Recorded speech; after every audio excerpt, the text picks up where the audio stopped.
উত্তৰ ইংৰাজ ভ্ৰমণকাৰী ৰাল্ফ ফিটছে।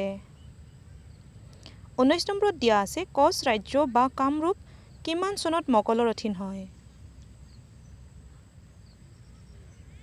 কোচ ৰাজ্য বা কামৰূপ 1650 চনত মোগলৰ অধীন হয়। 20 নম্বৰ অৰ্থাৎ আজিৰ আমাৰ বিষয়ৰ শেষৰটো প্ৰশ্ন হ'ল নৰনাৰায়ণৰ পিতৃদত্ত নাম কি আছিল?